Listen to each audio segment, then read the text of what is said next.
Hello, everybody. Welcome to Expedition Bible. I'm Joel Kramer. Today I want to cover a very interesting subject.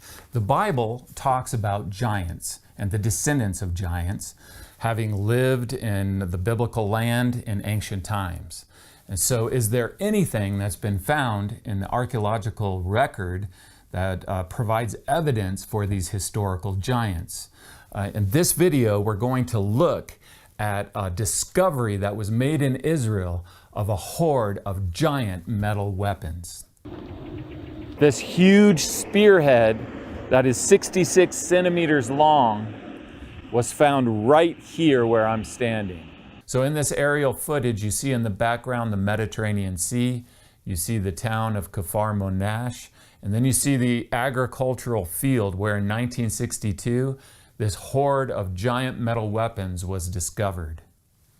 Okay, I am in the field near the Moshav Kfar Monash, and right here is where the report that came out in 1963 says that the hoard of metal objects, including tools and weapons, and including these 4 massive spearheads, according to that report, they give a map there, and this is the exact location of where that hoard was found, all the way back in 1962.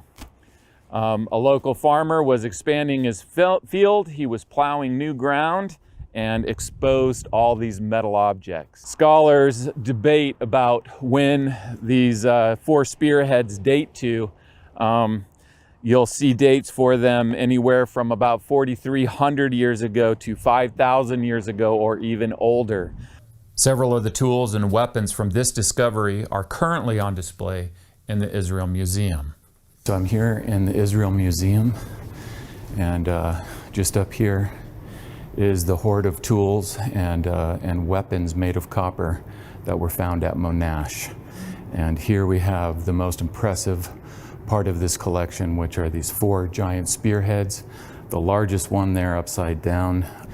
This is the largest spearhead ever found in the land of the Bible. What I'll do is I'll cut the size of it out of cardboard just to give you an understanding of how huge it actually is. In 1963, after the study of this hoard of weapons that were found in Monash, the official journal article came out describing this. And so in this journal article, they give the drawings of the 4 spearheads that were found, and then they give their dimensions. So what I did is I just took those dimensions and a piece of cardboard and cut out those dimensions, because when they're back in a case and back behind me when I'm talking in the Israel Museum, they look very small. And so this will give you a better perspective of just how big they are. This is the smallest of the 4 spearheads found at Monash. It's 13 inches long, and so it is considered in the journal article as a huge spearhead. And so I went around the Israel Museum comparing the size of the smallest spearhead to the other spearheads that were displayed elsewhere. And many of the other spearheads were about this much smaller than this one, quite a bit smaller. Here is on display more spearheads from the Bronze Age. These are typical spearheads. You know, they look maybe 6 inches long, 7, 8 inches long at the most. And so this already is considered a huge spearhead. 2 more spearheads that are within a ½ inch of each other were also found, and you can see the difference in size. However, the largest spearhead that was found in the Monash hoard is this one. Now, again, I just took the length of it from the drawing, 66 centimeters, that's 26 inches, and you just see how massive this spearhead is. There is another spearhead that's only 6 centimeters smaller than this one that was found at Megiddo. So these aren't the only giant spearheads that have been found. But this is the largest one that's been found in the land of the Bible, and it's just absolutely massive. We have a parallel of these spearheads in the biblical text. If we go to 2 Samuel chapter 21, verse 16, we're introduced to this warrior, and we're given his name. His name is Ishbi-Benob, and then he's described specifically as one of the descendants of the giants, whose spear weighed 300 shekels of bronze. Isn't that interesting? We're not given his size and his weight, but we're given the weight of his spear, and it's talking about his entire spear. Now, if we take this, the largest of the spearheads at Monash, this spearhead alone, just the head, is 5 pounds. But when it says 7 pounds in the Bible, it's talking about also the entire spear. So you got to put the shaft on this. Imagine how big that shaft, that pole must have been on a spear this big. It would have been much taller than a man. It would have weighed at least 2 pounds. It would have weighed probably much more than that. This is probably a bigger spear, a heavier spear than the one that's described in 2 Samuel 21:16. This article is the authors write this: the spearheads bear signs of use, especially the heaviest, which is bent in one spot and worn in several places along the edges. Okay, so they're saying that these spears bear the evidence that they were used as spears. Despite them writing this, a little later in the article they say, they write this: spears were used in war and fighting. In the case of the Monash spears, however, their unusual size and weight would appear to be an obstacle rather than an aid to anyone carrying them. We would like to suggest that these heavy spears may have been used in yet another way. And so they go on to suggest that these were decorative in nature. They were used as decorations.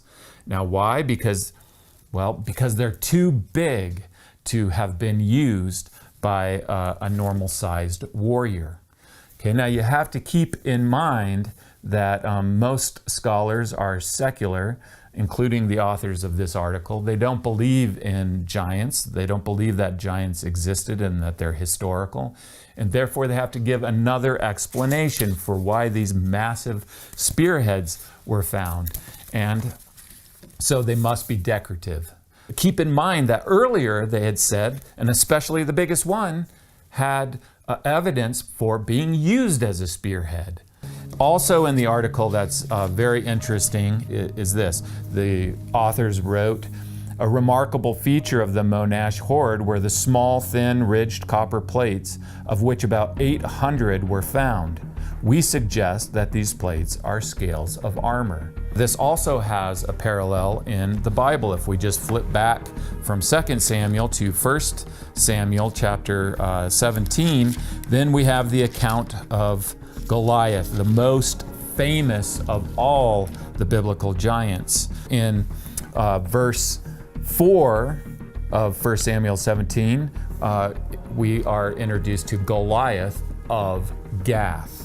In verse 5, it says that Goliath of Gath was armed with a coat of mail, and that the weight of the coat was 5,000 shekels of bronze. This is about 125 pounds.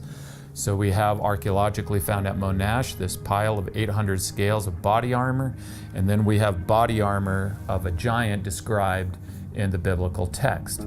Now, very interestingly, the authors go on in the article to say this: the only parallel for the Monash scales was found at Tel Gath, where identical copper scales, also forming a package, were uncovered in the area of the city wall. Isn't that amazing? The only other place that body armor, like the body armor found at Monash, has been found is Tel Gath, the hometown of Goliath, who is the giant in the Bible, whose body armor is described for us and we're given its weight.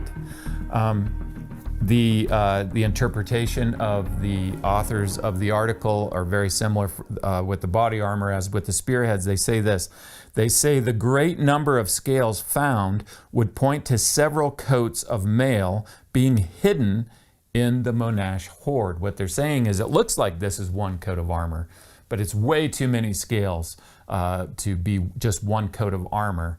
Therefore, there must be several different coats hidden within this pile of 800 scales. Now, That's one interpretation if you don't believe in giants. However, if you do believe in historical giants, because they're described in the Bible, then this could be the coat of armor for a single individual who, of course, would be a giant or a descendant of the giant.